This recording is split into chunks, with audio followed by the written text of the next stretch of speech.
Okay, hello everybody. Welcome back to my YouTube channel. Or welcome to it if you've not been here before.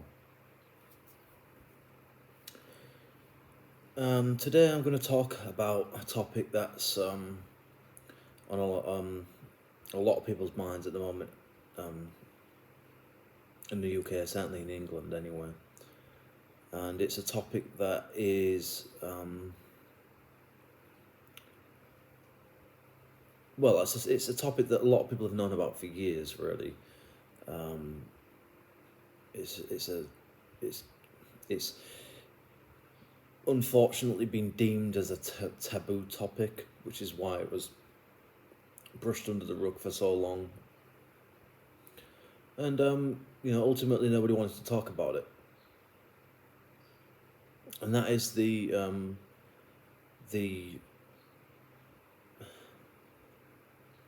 the large scale organized gang crime of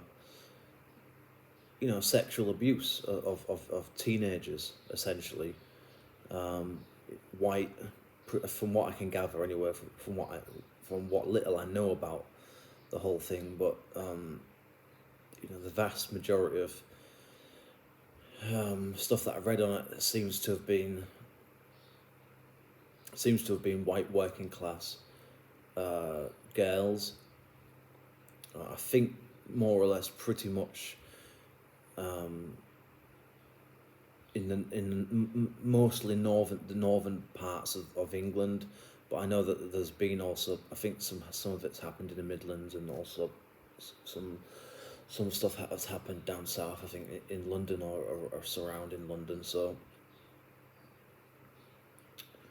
um, this is something that really, I think the rot, I think really the rot for this to happen started decades ago, really. And apparently 90% of all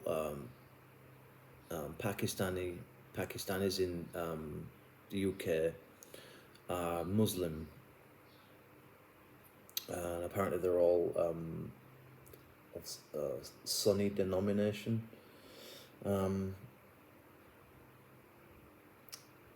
So I think and the reason I wanted to make this video partly is because of a video I just watched with Piers Morgan. That egotistical, arrogant,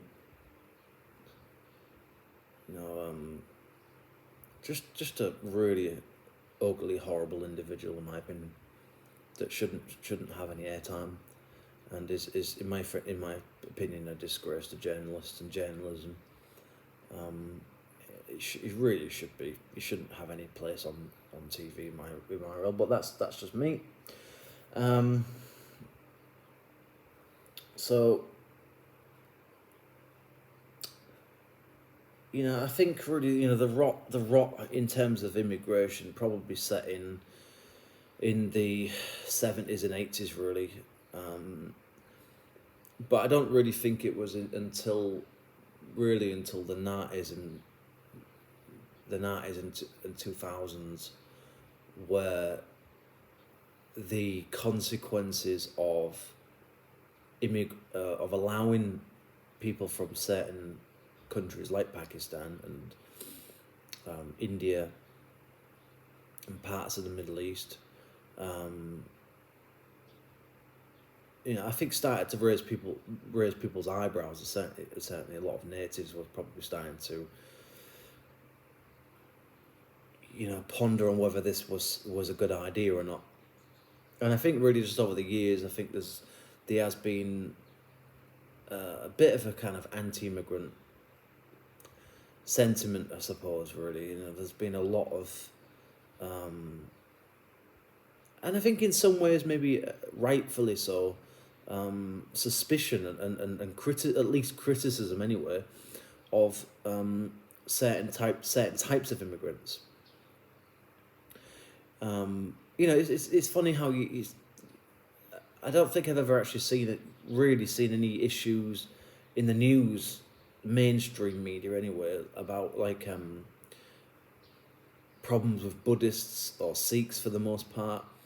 Of course, you get the odd Christian nutters. That might do some stupid stuff, and of course, we can't overlook the systematic abuse of children in the Catholic Church and also in the Church of England. But I think it's important to on that point. I think it's important to say that it wasn't those situations weren't often a case of it wasn't there weren't gangs of there weren't groups of men necessarily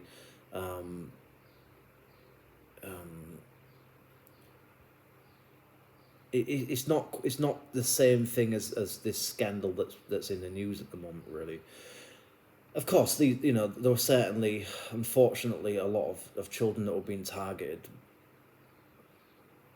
and a lot of these people in these positions of authority deliberately got into these positions of authority because so they could get access to young, either prepubescent or teenage aged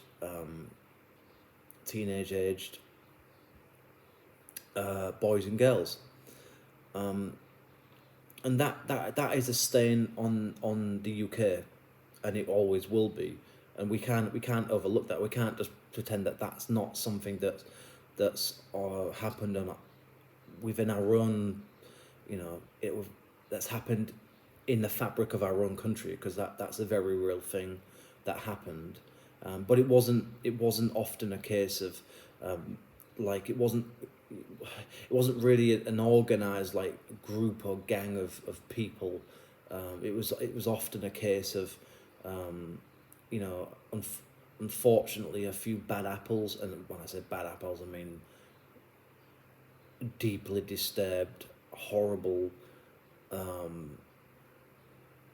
just nasty, vile individuals that should never have been anywhere near churches, cathedrals, abbeys, or anything like that. It was often that it was a case of, it was often a case of this priest did this and other people either knew about it or had some suspicions but didn't say anything. It's like this situation that happened recently with Justin Welby and all that kind of thing. I think that's probably excuse me. I think that's probably what was happening more than a case of like an organised group of people it's what I'm trying to say is that it's not the same thing. It's not the same thing at all, really. But having said that, like with in any society or in any culture, you're always going to have problems with natives of that country, wherever it is in the world. You're always going to have unfortunately, a small proportion of the population that do heinous, terrible things.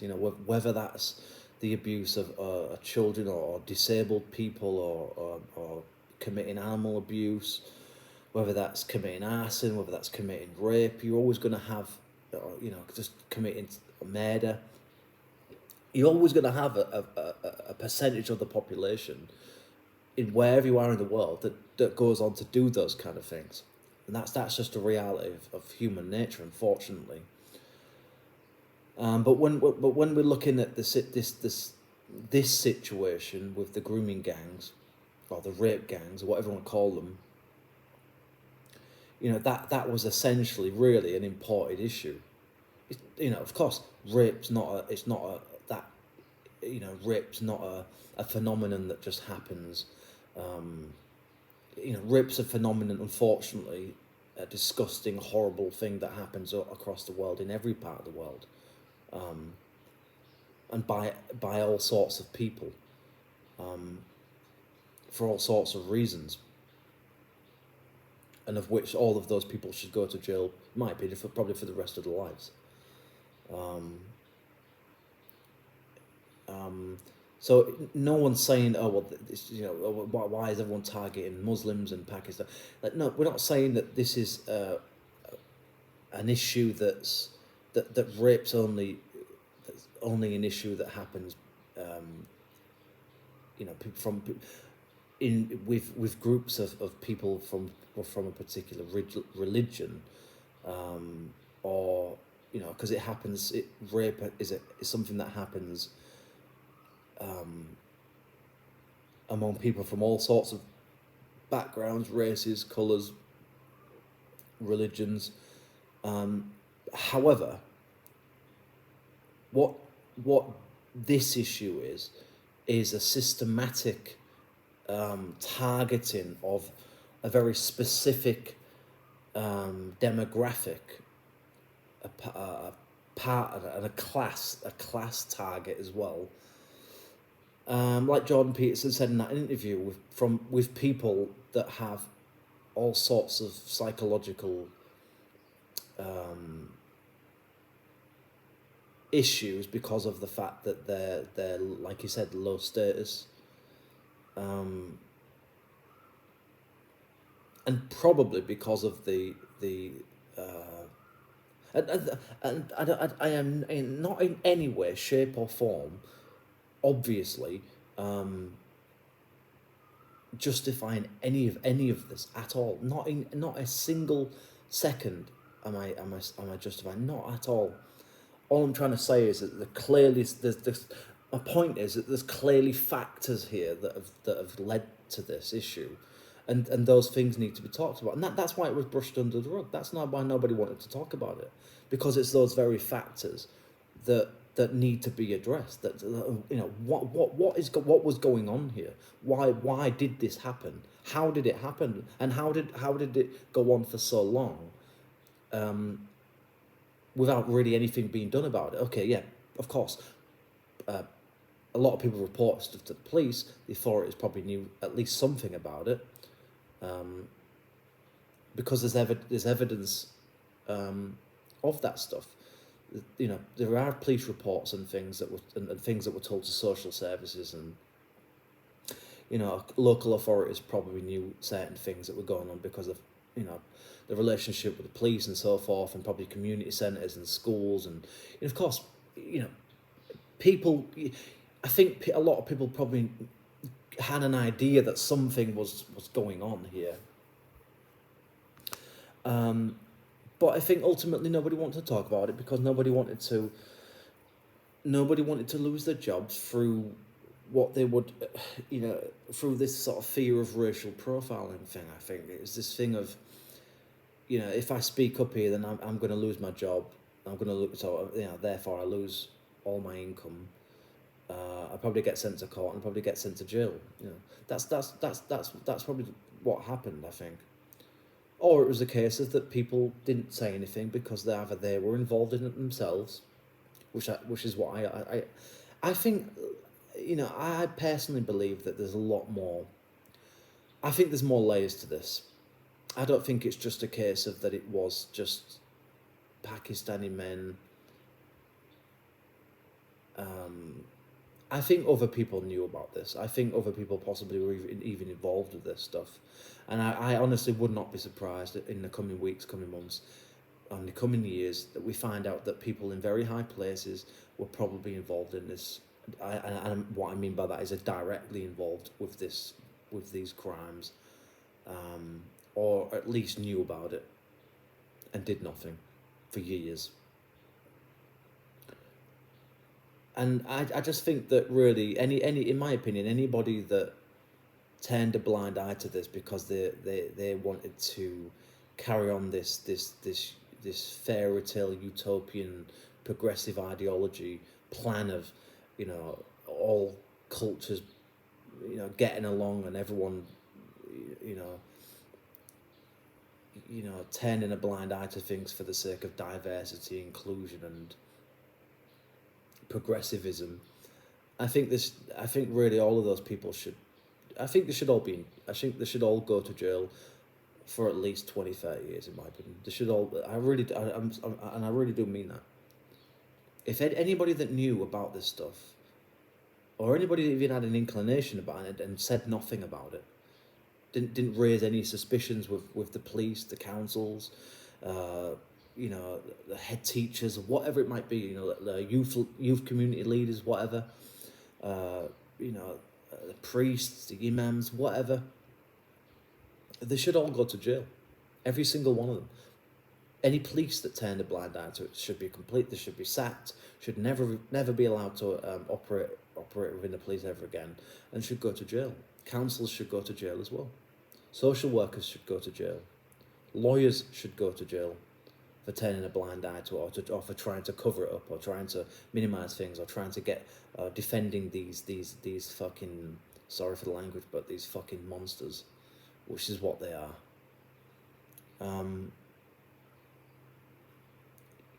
You know, this was a systematic targeting of, let's face it, you know, because I grew up in that kind of environment. I grew up seeing, you know, and being myself. You know, when I was a teenager myself, I used to hang around, you know, with a group of people, you know, in my early to mid teens, around the local shops and stuff. And there was, you know, we had a takeaway there, and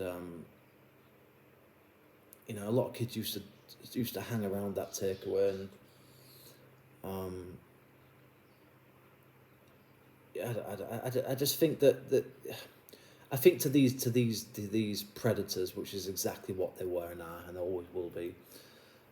You know, these young girls, because it's interesting how they didn't target teenage lads. You know, it was always girls, from what I know about it anyway. You know, that tells you something about it. You know, there's something clearly. You know, clearly there were very real factors that were going on here. And I think, and the thing is as well, if you ever look at the mug shots, the pictures of these people,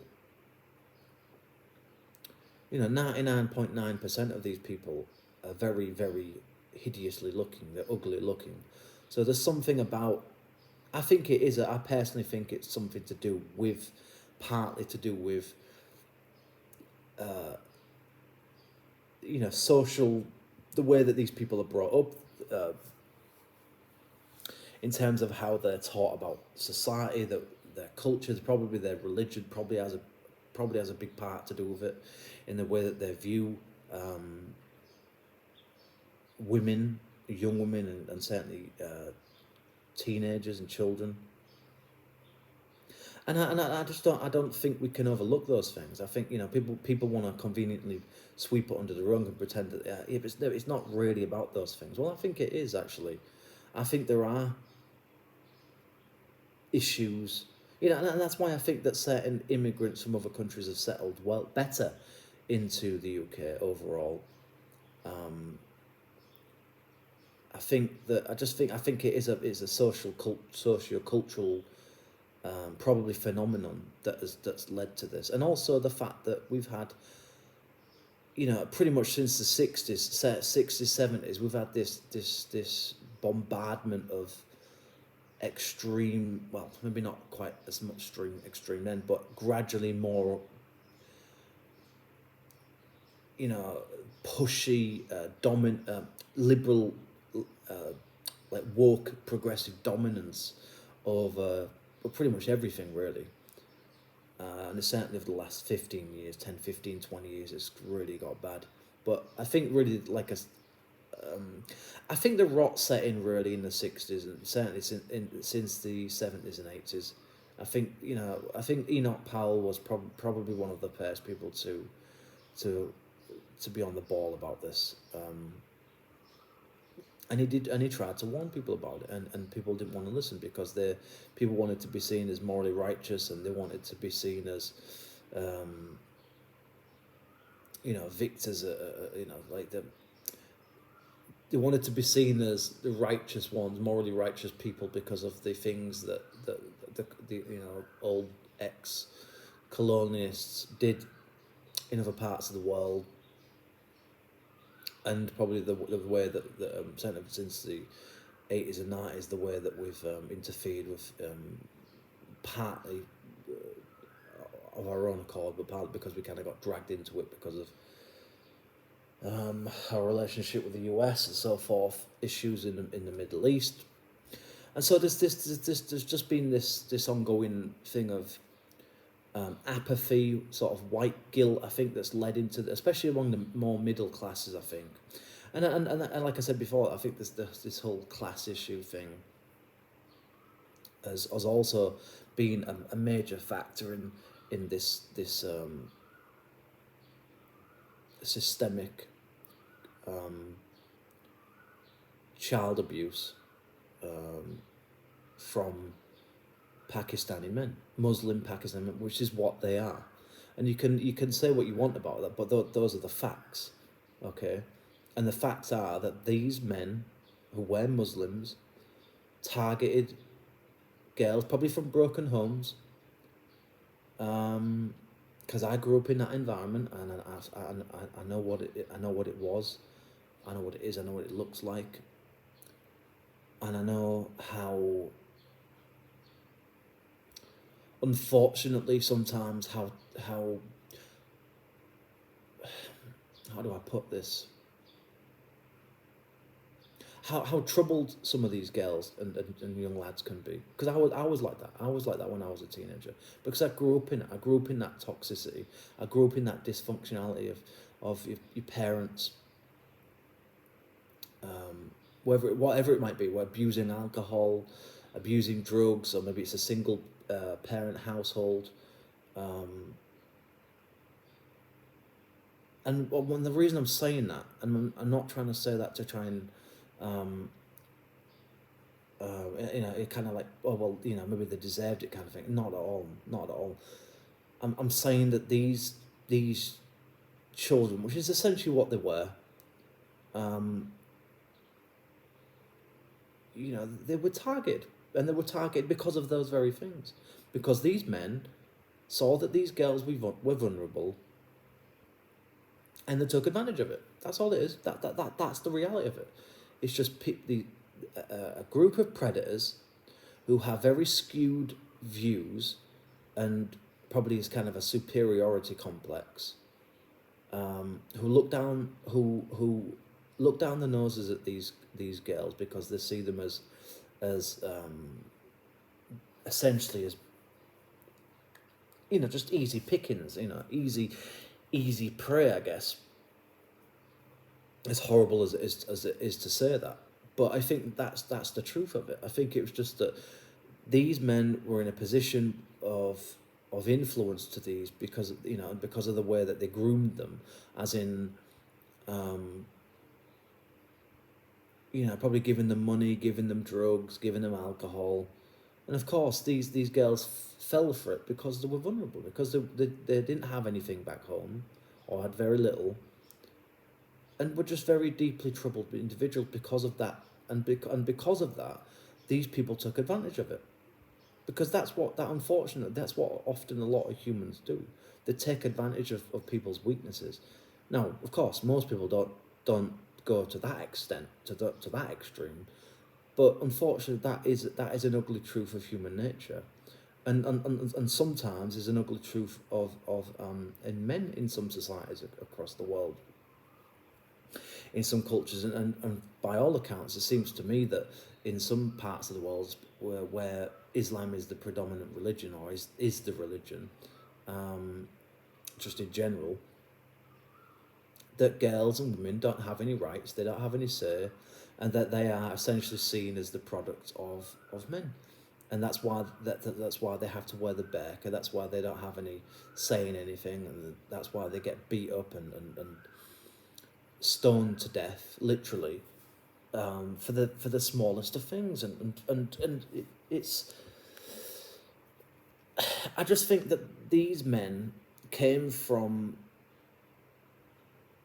are the byproduct of their parents, and their parents may not have been been problematic necessarily when they first came to the UK in the 70s or 80s or 90s, but their children, probably because of the way that they were, for whatever reasons, I don't know everything about it. Of course not.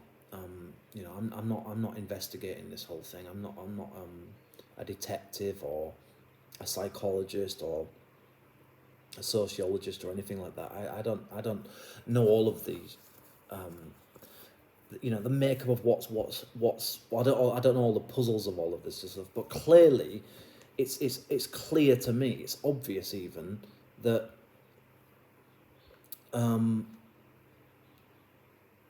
That there were very real things that just people just didn't want to talk about. They just didn't want to admit it. They didn't want to deal with it for the reasons I already said earlier. And I just think that really, I think essentially what happened was, and I think it's really something that Jordan Peterson was kind of saying, not quite, but it was sort of kind of saying this in a way, was that essentially, authorities, the police kind of, maybe not so much the police, but certainly authorities, or rather individuals within authorities that could have changed things, could have alerted, could have done more. I think they're just, and this is a horrible thing to say. I don't even want to say it, but it's the truth. They saw these young lasses. They saw them as collateral. That's all it was. They didn't give a shit about those girls. They didn't care about them. They were getting gang raped. They were getting abused. They were getting assaulted. They didn't give a fuck about those girls. You know why? Because they were treated as collateral damage. That's why. And for that, you're complicit. In fact, I would say that you're even worse than the people that did, because you should have known better. Your conscience should have allowed you to speak up. Your conscience should have allowed you to do something about this stuff, or at least within with what you could do within your own little small area. And of course, you can't do with the entirety of the country, but you could have alerted. You could have done more. You could have alerted the police to certain things. You could have alerted authorities. You could have told social workers about what was going on in certain places, whether it's care homes or youth centres on council estate, wherever it was in council estates, because often that's probably, I'm guessing that's where a lot of this stuff happened. In broken down communities, in dysfunctional areas where there's all sorts of antisocial behaviour going on, and a lot of the time these kids probably were involved in antisocial behaviour because they came from very fucked up surroundings. And I'm sorry to swear, I don't really want to swear in this video, but it this whole thing fills me with rage, because people knew about this stuff. They knew this was going on. And certainly Keir Starmer knew this was going on, probably for a good few years. And I suspect that when all of his dirty laundry's aired, when all of these inconvenient truths come out, which they will eventually, it might take a few years, but I suspect probably within the next year or two, I think that guy's finished, and I hope he is, because he was I think he was the head of the. He was wasn't he a prosecutor or something? At one stage, the head of the I forgot what it's called now. Anyway, but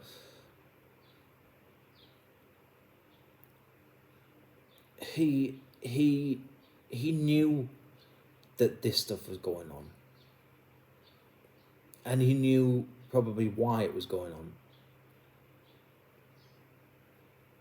and so did many other people like him, people of his ilk. Like I said, I think the vast majority of the people that probably turned a blind eye to this were probably middle class progressive types. I'd even put money on it. And the reason they didn't say anything is because, one, they just didn't give a shit. That's the reality of it. They just didn't care. They didn't care because to them, these youth, these young girls, they were troublesome, they were problematic, and probably in their eyes, they probably felt, well, maybe they deserved it. Maybe, if they're going to be going around dressed like that, acting like that, then that to them, that's how they would probably justify it. They say, well, maybe they got what they deserved. Maybe that's not how I think. But I'm just saying that's how I suspect some of these people probably thought at the time, and probably still do, and that's how they would justify it. So they say, well, they were dressed, all seductively and all this sort of thing, and we're essentially, in there, probably what they were saying was they're acting kind of like prostitutes or whatever.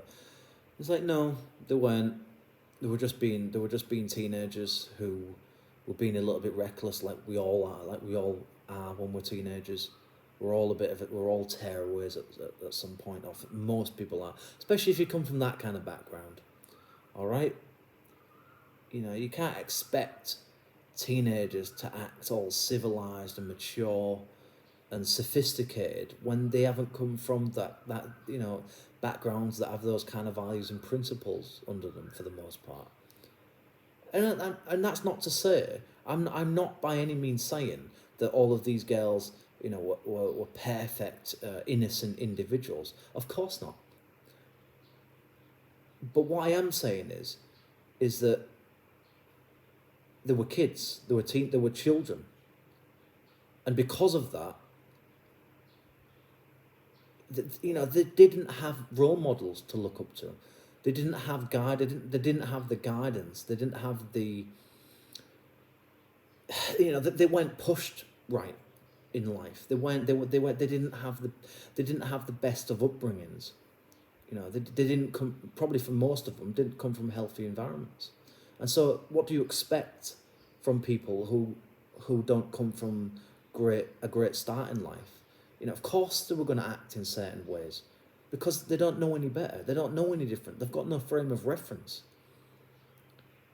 And because of that, those men took advantage of it. They knew what they were doing. As soon as they started grooming, they knew even before they started grooming those girls, they knew what they were doing.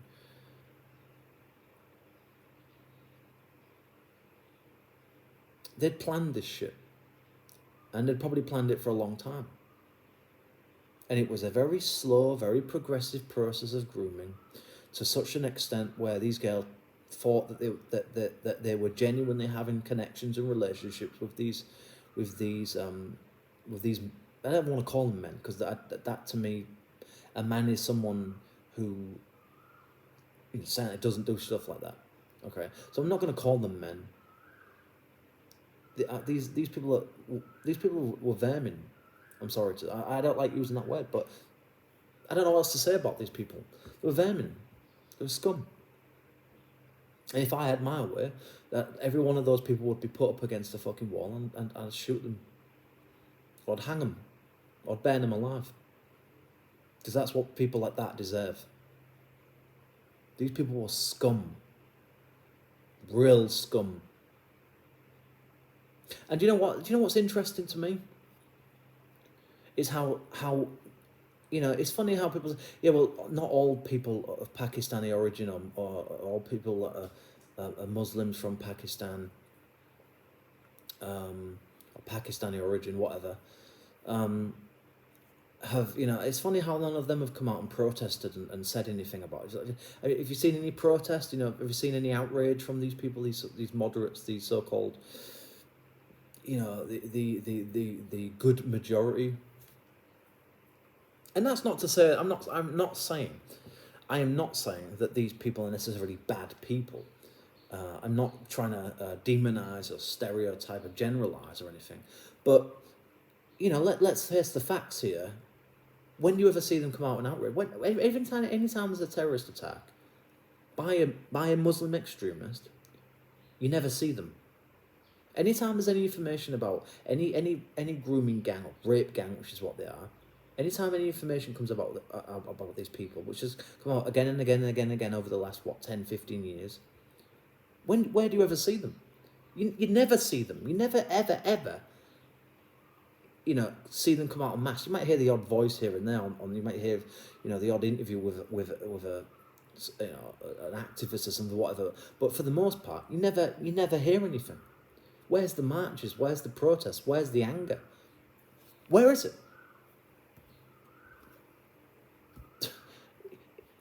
In my opinion, that speaks volumes.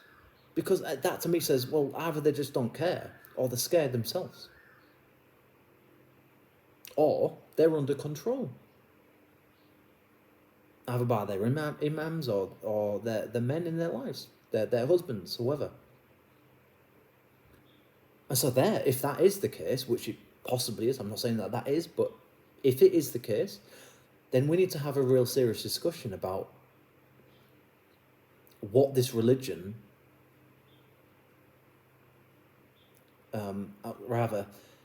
if this religion should continue to have a place in our society.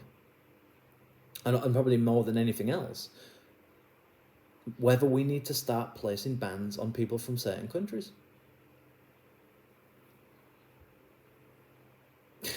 Everyone's like, well, we've got to find solutions. We've got to deal with this issue. Well, how are you going to do it? What are you going to do? You're just going to keep turning a blind eye?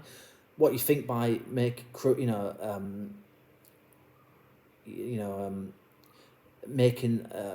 harsher sentences and things like that? You think that's going to stop these kind of people from doing it? This is not going to stop anything. This will continue on. I guarantee it for the foreseeable future.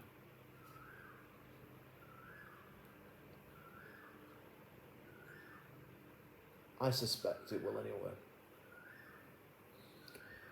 And I think really until we really sit down and start to have, like I've said this before on my channel, look, the reality of this is this: we need to have the conversations about this religion. We need to have conversations about immigration. What are we? Where do we go from here? It's all good and well saying, okay, we're gonna, make it a criminal offence to be complicit in this, or to withhold information or whatever. It's a bit fucking late now, isn't it? It's a bit late now. And hundreds or thousands of girls are traumatised, and they're never gonna lead normal, healthy lives ever again. Never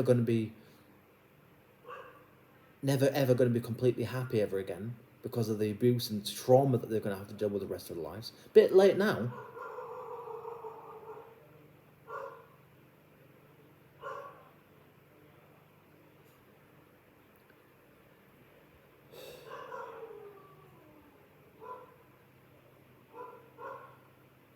Just give me one moment.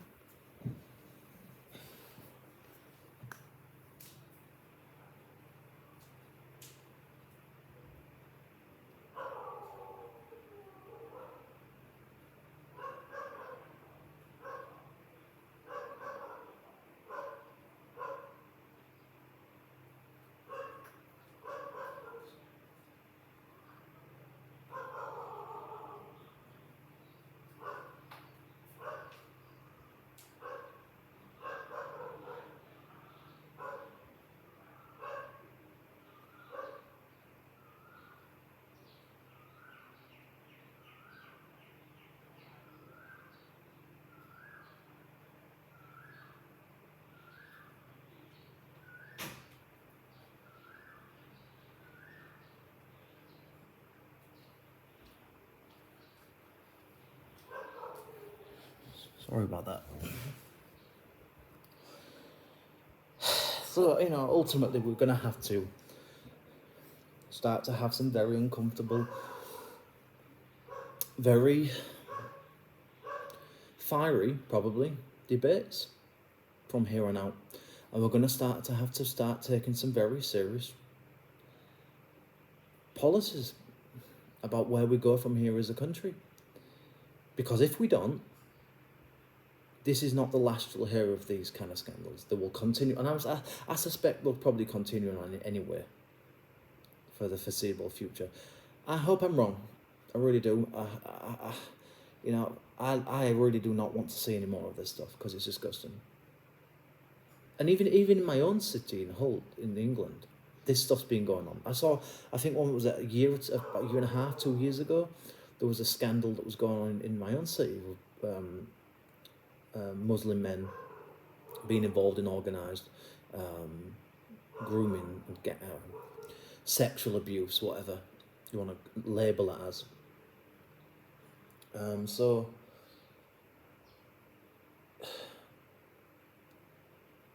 I think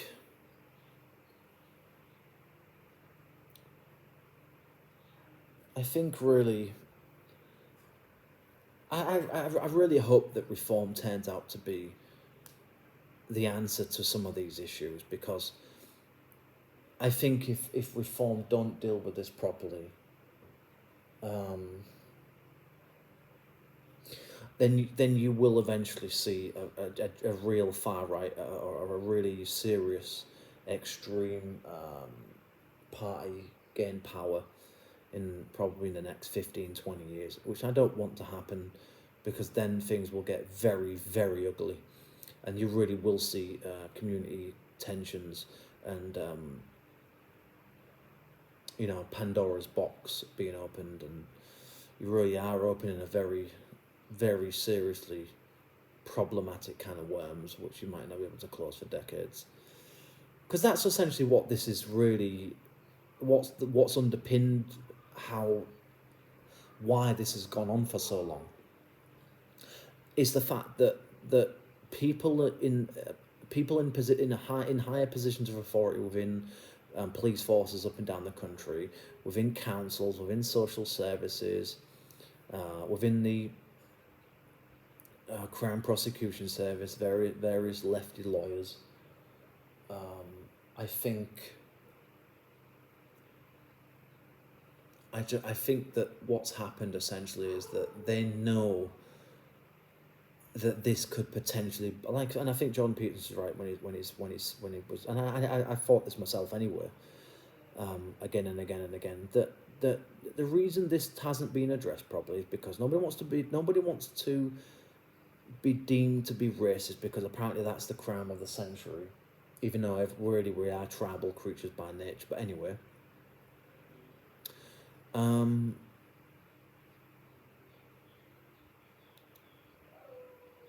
and more than anything else, the reason that this was hushed up, people were probably bribed, people were probably threatened, and ultimately this hasn't been properly addressed for a very long time, is that these people, especially lawyers, especially constables and people like that, people who could have really done something about this stuff, and especially the government, they knew what this what this could potentially turn into. They knew that this would become a very, very, very dangerous tinderbox-like potential consequence outcome if this stuff came to light, and that community cohesion, if you can even really call that, even though most communities are segregated and have been for years, would boil over into unrest. And you know what? Maybe, and I don't want to say this, but maybe that's what needs to happen. Maybe it is. I don't know. I don't know. Obviously, I would hope that, I would like to think that we can do things in a mature, civilized manner. But let's face facts here. policies with regards to, I think ultimately we have to sit down. We have to say, look, is Islam compatible with our country? Is it or not? And if it's not, then we need to do something about that. If you want to practice, I personally think that we shouldn't have Islam in our country anymore. It's proven to be too problematic, and I think ultimately we should say, look, if you want to be a Muslim, if you want to follow Islam, that's fine. We don't really care, but you're not going to do it here. Okay, this is a Christian country. You will respect our country. You will respect our history. Okay, our Christian roots, at least. Okay, that doesn't mean you have to be a Christian, but you should at least respect that our country is built more or less on Christianity to some extent, and that it certainly is that if nothing else, that it's somewhat liberal. But having said that, we have some values, we have some principles that we're not willing to shift on. You can do this and that, but you can't do this. These are our rules. This is kind of like our house type thing. And if you don't like it, then pack your bags and move elsewhere. Like I said, if you want to be Muslim, fine, don't have a problem with that. But go and live somewhere where that's the main religion, or where that's more accepted. That's up to you. That's your choice. But you're not going to do that here. We're going to close the mosques, okay? And you won't be practicing Islam in this country anymore. That's the way I would address it. But nobody wants to have that conversation, you see. Nobody wants to say things like that, because that's far too extreme. That's too far right to say things like that. Oh, no. Oh, can't say things like that. Can't even suggest it. Not allowed to think things like that. Oh, no. And if that can't be done, even though it could be, in my opinion, I think what needs to happen really is this. We say that, I think really what we need is a combination of things. I think we need to do what I've just suggested and this. We need to have a massive overhaul, a reformed immigration policy, whereby we say, these are the rules that you can come to live here, and they will be very strict, and you will have to have so much money and prove yourself for a certain amount of time, and you won't be able to claim benefits, you won't just be able to get access to healthcare, you'll need money to come here. And you will have to abide by very strict rules, and if you don't abide by them, you'll be banned. You won't be allowed to come to this country ever again. And at the same time, we basically put a blacklist on certain countries, unless you can absolutely prove with absolute certainty that you are not of that you don't have any serious psychological issues, that you don't have any real affiliations with any kind of extreme organisations or anything like that, and that you have a good standing, but you have a very specific skill. But even then, I would limit those numbers. I would essentially say, look, these, nobody wants to even suggest this either. That we say, look, it's clear that we have a history with issues with certain people from very specific countries and very specific types of culture, and the religion that's attached to that culture, okay, or vice versa. And that we have to say that, look, it's obvious that there are serious issues with people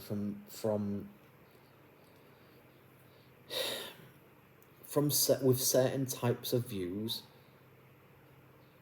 that we feel aren't compatible with our country in this day and age, that we don't feel would be a good fit for our country. Just kind of like almost like going for a job interview kind of thing. We don't really feel you're a good fit for this because of this, or you are a good fit because of this. And that's what we need to do. We need to have a very strict, very serious, severe immigration policy, and we need to reverse the Human Rights Act. We need to need to get out of the ECHR, and we need to basically grow some balls as a country. I don't know how else to put it, really. We need to stand up and say, these are our values, these are our principles, this is our law, which is obviously something that will have to be massively overhauled. We need to get rid of this progressive woke ideology bollocks, all the slander and the smear of anybody that ever criticises it or suggests that, you know, maybe some conservative values might be the way to go. Get rid of all this cancelling culture nonsense, and just do away with, you know, this whole, you know, this rhetoric of, oh, if you criticise Islam, then you must be Islamophobic or whatever. And it's like, well, no, I'm just critical of it, just as I'm critical of Christianity. Okay, it's funny how it's, to me, it's, you know, it's, there are things that could be done overnight, more or less. You could at least try to prevent this from ever happening again. You might not stop all of it, but you could probably reduce a lot of it. Okay, if not, maybe you could potentially, you know, I think really we've got to have a very serious vetting process. We've got to have a serious think from now on, from this point onwards, of who we're letting into our country, whether that's it, you know, whether that's on the boats coming across the channel, or whether that's certainly through so-called legal means. You know, we've got to have a change of direction, because otherwise this crime will just go on. And I suspect that it's probably happening in a lot more places, and I just thought a lot of people aren't coming forward with what they know, or their actual, you know, actual victims aren't coming forward with what's happened to them because they're fearful for their lives,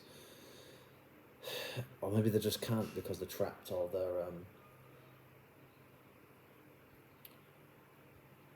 you know, in a real mess, in a real serious mess.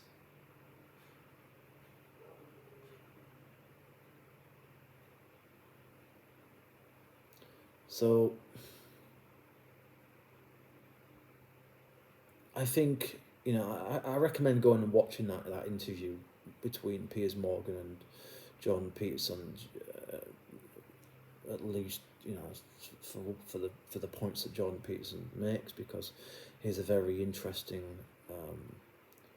deeper analysis of the whole thing. And he makes some very, very, very, very important and very valid points. But I also think that things that Nigel Farage has said about dealing with immigration, I think is right. You know, but having said that, I don't, and certainly things that Tommy Robinson has said. Yeah, I think as time goes on, more and more people will respect Tommy. I think more and more people do align with what he says.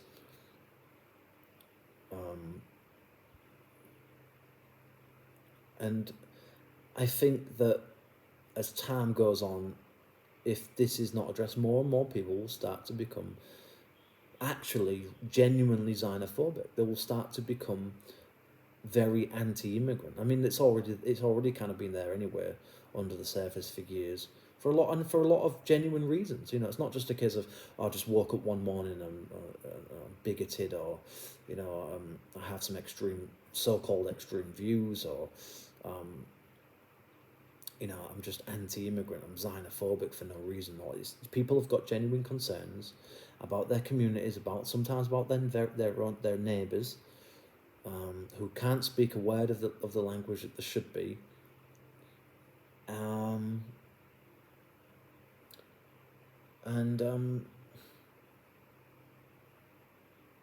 doing things that most Brits don't agree with, don't like, and don't want. And when people say nothing, it almost becomes normal. And that's what's happened. This has been allowed to kind of almost become, oh, well, that's okay. It's okay because it's, you know, these people come from they have different views. And it to me, the whole thing is, it stinks, it's rotten, it's evil even. I really genuinely feel, I'm gonna bring this video to a close in a minute, but I really feel that there's a lot more to this, and like I've already said before in this video, but I think there's a lot more to this. And I think when it all comes out, I think you'll find out that some people in some very high positions in politics, probably heads of councils and things like that, people in the high ranks of the police, and some influential people with a lot of money, they knew about this stuff and they didn't say a thing. They didn't do a thing about it and never planned to. And for people like Piers Morgan to kind of take this position of moral superiority against people like Tommy Robinson, to try and claim that, you know, that Piers himself is some kind of national hero, like the newspaper, the main newspapers are somehow heroes of the British public for bringing this stuff. It's like, you know, it was because of people like Tommy Robinson that they knew about certain things. Tommy was probably one of the very first people that ever alerted the public to what was going on. I'm not saying he was of course he wouldn't have been the only one, but he was one of the main people to get it out there. He probably got it out there to the most amount of people at a time when it wasn't popular to talk about this stuff, when nobody even wanted to contemplate that this might actually be a reality, and the man suffered unbelievable consequences because of it. I think the man's a hero, in my opinion. I really genuinely do think that he's an unsung hero, and he should really have a position in Parliament. But really, I think he's too good for Parliament. I think the Parliament's too full of cowards, backstabbers, disingenuous, lying, corrupt, greedy, self-serving pieces of shit, quite frankly. And I don't think Tommy is like that. I'm not saying Tommy's a perfect individual, because nobody is. I'm not. I've done things that I'm not proud of. Okay, like everybody. We've all made mistakes. We've all fucked up in life. We've all had to do certain things at times because we didn't really have much of a choice. Okay, I'm not saying the man's perfect. I'm not saying that the man's even necessarily a good person overall. But I think that what he's done in this regard, I think he deserves just a little bit of credit for. A little bit of respect. And this whole thing at the moment with Farage, I don't think Tommy ever wants to get into Parliament, actually. I don't think that he ever wants to be any kind of politician. He just wanted to raise awareness to such an extent that these things were dealt with by people who could deal with them. Because he knew he couldn't deal with them by himself. He didn't have the money, he didn't have the influence, he didn't have the team around him, the right people to... But he tried his best to try and bring awareness to these things when it wasn't popular to do so, and when he essentially more or less risked his life to do it. And I just think that what's happened to Tommy, really, and people like Tommy for speaking, and I'm not just talking about class, I just mean people who have dared to speak out against, to talk about uncomfortable topics, so-called controversial,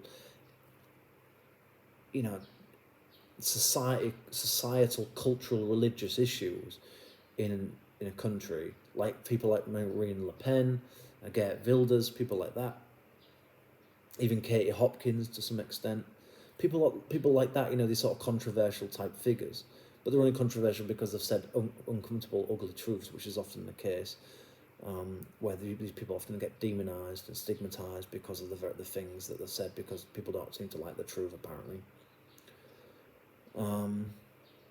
Because it bursts people's bubbles. That's what it is. It shines a mirror up to people, and people don't like that. People don't want to see the truth, and live in reality. People like to delude themselves and live in a state of cognitive dissonance. You know, that's what human nature often is. That's why we distract ourselves so much, because the world is, in many respects, a horrible, nasty, bitter place. a lot of the time, and I wish it wasn't, but it is. Okay, that is reality. Yes, there are good things in the world, there are good people in the world, but unfortunately, because of the way that systems and societies work, mostly because of the way that capitalism works, it is more or less still a dog-eat-dog world, and that unfortunately means that sometimes you have to do things, be things that you don't want to do. You don't want to say. You don't want to have to behave in a certain way. But sometimes that often comes with part of the territory sometimes. And yes, you should always have integrity and self-respect and be decent.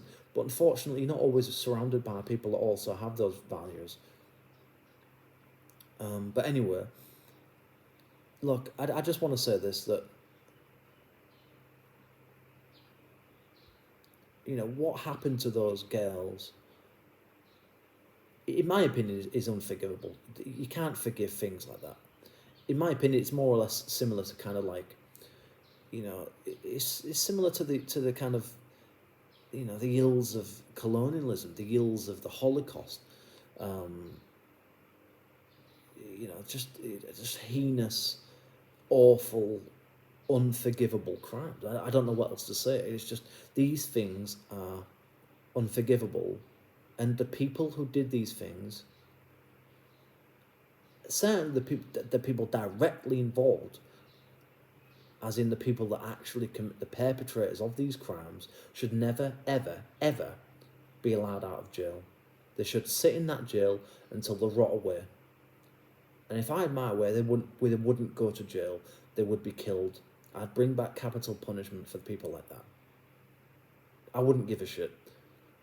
These people made their beds by being so depraved, by being so monstrous, by taking advantage of people who are already broken and vulnerable and weak because of the things that they endured, the things that the toxic nature of growing up in, in social deprivation, in dysfunctional households. And these people deliberately chose these people. It wasn't just a random thing of, it wasn't just like a random act of like paedophilia or anything like that. This was a very systemic thing. This was a very targeted framework. It was a very, very specific thing that happened. And it wasn't like it was just confined to here. It was just like a one-off occasion. This has been going on across, from what probably across the entirety of the country, certainly across most major cities and towns. If it was happening in a city like Hull, a small city like that, then God knows where else it's gone on. I guarantee it's happened pretty much in every city and town across the country. And I think over time we'll probably learn that this is even bigger than we initially thought. And like I said, I think the truth of this is going to be so ugly, so vile, and it's going to reveal such depths of corruption and denial and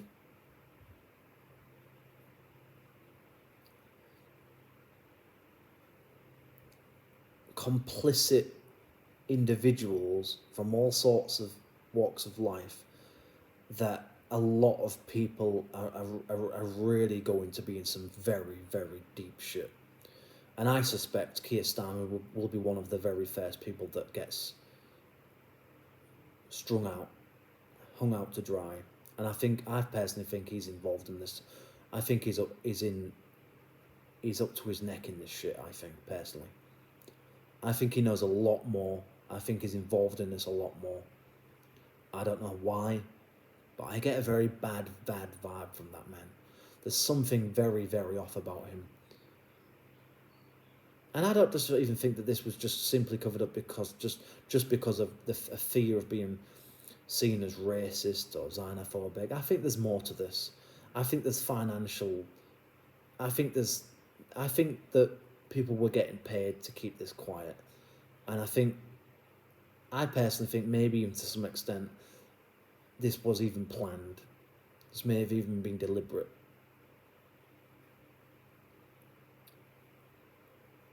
I wouldn't be surprised. So I think over the next few years, we're going to just see more and more and more of, just learn more and more about these terrible things that have gone on and are going on probably as I'm making this video right now, sadly. But until we, like I said, until we start having those,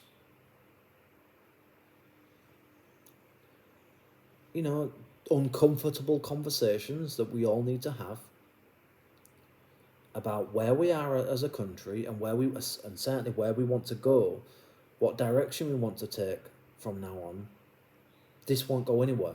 This will continue to happen, and in fact, it'll probably get worse because of the fact that every day, every other day, more and more men. Let's face it, young or youngish men are coming across the channel. We've no idea who they are.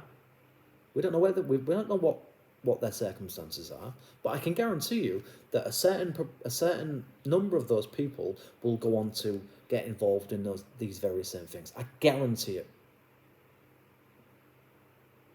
They will go into the black market. They will get involved with drugs. They'll get involved with grooming gangs.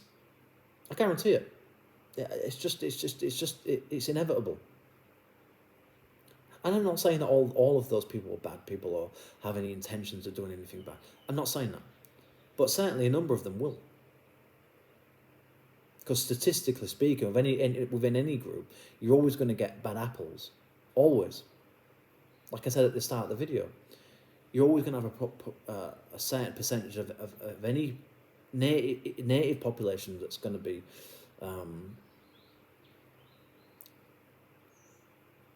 involved in criminal activities.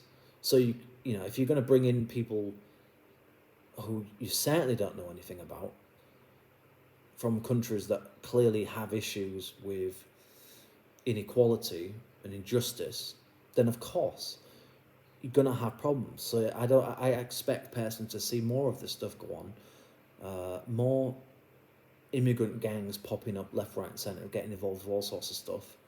Thefts, knife crime, murders, human trafficking, drug trafficking, things like that. Like I said, I'm not saying all of them will, but I'd say probably a good, maybe 50 to 60% of them, possibly, maybe more. If they're willing to break the law, if they're willing to take the risks, and the thing is, it's not like the UK is like some haven or anything. So what you've got to ask is, why are they going to the UK? Why there of all countries in the world? Why not Italy? Why not stay in France? Why not go to Spain? Well, why the UK? Because they know they can go undetected. They know that there's gangs, there's a black market there that they can get away with, where they can be anonymous, and they know that the law is weak and that there's loopholes and they can take advantage of it, and that's what they'll do. Until we start getting very, very strict about how we control our borders and how we patrol them. I personally think that we should have guns. We should seriously have really serious deterrence on all borders, all potentially vulnerable parts of our country. And I'm just going to say, I personally think we should have a ban on Islam. I think we should.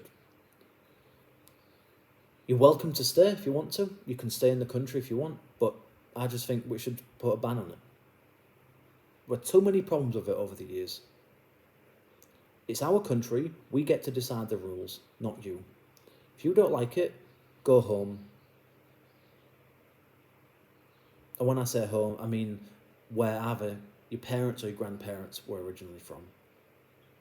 If you want to practice your religion, go back to that country where your parents instilled that into you because of how they grew up.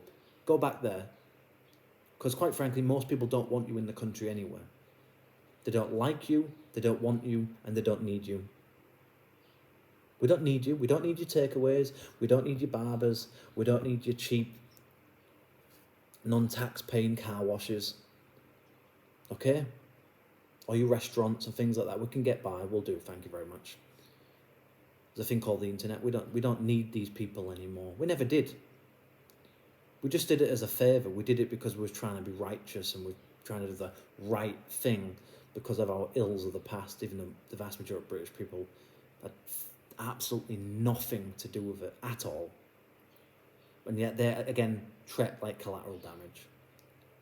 Essentially, the working classes have been treated like shit, have been treated like collateral damage in that country for decades.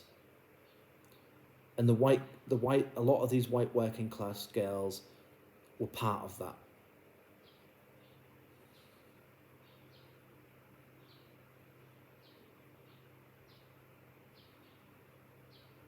I think it's beyond disgusting. It's beyond.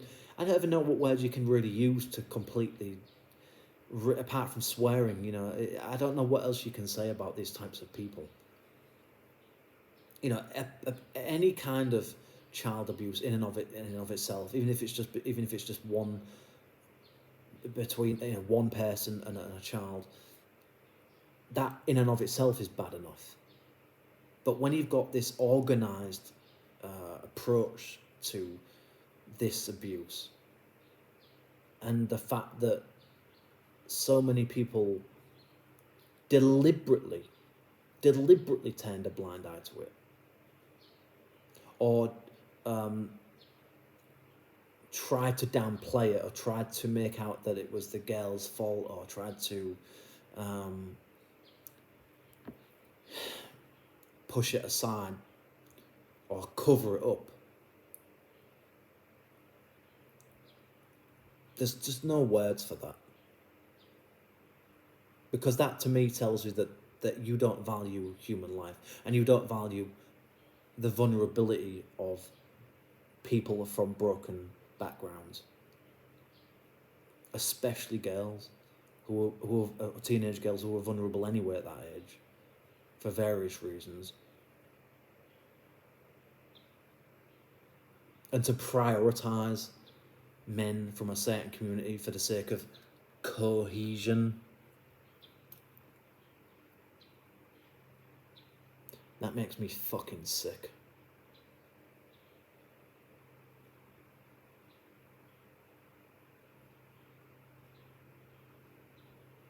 And no doubt a lot of these people will either fuck off back to their own countries and get away with it, or they'll stay in the country and do a little bit of prison time and get out. And be allowed to live normal lives, probably have new identities, probably get paid, and probably the British taxpayer will actually have to pay for it, probably. I guarantee you that most of these people won't go to jail or see any real jail time. And the people higher up who deliberately tried to push it away because it was too inconvenient, because it would implicate them in it. Nothing will happen to them either, because that's the society we live in now, where nobody really gives a shit anymore. Nobody looks out for each other anymore. It's a dog eat dog, selfish, self-absorbed society. That's what the country's become. It's all about the individual now. No one cares about these people. No one cares about young working class lads either. The working class in that country are nothing but collateral damage. That's all politicians have seen them as. Whether it's Labour, the Tories, they don't care. They haven't cared for decades. That's why communities are dead. That's why unemployment has soared over the last 30, 40 years. That's why towns and cities look like shit. It's a country that's been in decay for decades, and really this is just one of the symptoms of it. That allowing people from, in my opinion, primitive cultures, primitive ideologies, primitive views on women and children, bringing them in for the sake of putting a sticky plaster on the economy, to try and fill certain jobs, to try and bring in some kind of money. Because deep down, the real issues of that country are so deep and difficult to deal with that you don't have the money to deal with it, or you don't want to deal with it because you just don't care. And it's cheaper anyway to just allow people from the third world or developing countries to come in to try and prop up the economy. That's what it really is.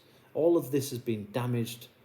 It's just damage control. That's all it is, and that's all it was with the grooming scandal. Just damage control. That's all it was. They didn't care about actually bringing anyone to justice and doing the moral, ethical thing. They didn't give a shit. They didn't care about that stuff because they didn't want to get involved in it. They didn't want to have their names rubbed through the fucking mud. That, to me, tells you everything you need to know about the authorities and the people who are supposed to be there and to provide security and safety and stability to people, especially vulnerable people, especially children. If those people don't stand up and do the right thing, who will? And Starmer's worried about, and people like that were so worried about inflaming community tensions. Well, I'm telling you now, if you think what you saw over the last a few months ago with the riots, if you think that's bad, you wait until this all comes out. I suspect this will turn into something very, very ugly, very quickly. And it should do. And if it means the country gets bent to a crisp and the country comes to a halt, so be it. I hope it does. I hope Britons go out there and absolutely trash the place to pieces, burn the country to a ground. I hope they don't. But do you know what? I wouldn't blame them if they did that. This scandal tells you everything you need to know about how much contempt, how much hatred, how much the people in these middle class and pompous, morally righteous, progressive types of people look down their noses at the working class in that country. They don't care about doing the right thing. All they care about is saving their own asses. That's what this is really about. They didn't give a shit about these girls who were being raped and beaten to death and left for dead and drugged and threatened and living in fear 24 hours a day. They didn't give a fuck about these girls. And nothing these people say, and people like Piers Morgan and fake phony-ass twats like him say, will never convince me of what. These people didn't give a shit. Why would they? They live in nice areas, nice houses, nice little cushy salary, nice little cushy job. Why would they care about the working class? They despise them, like these people that committed these crimes. They saw them as scum, as easy pickings. And no one gave a fuck about them. And for that, all of those people should go to jail for the rest of their fucking lives.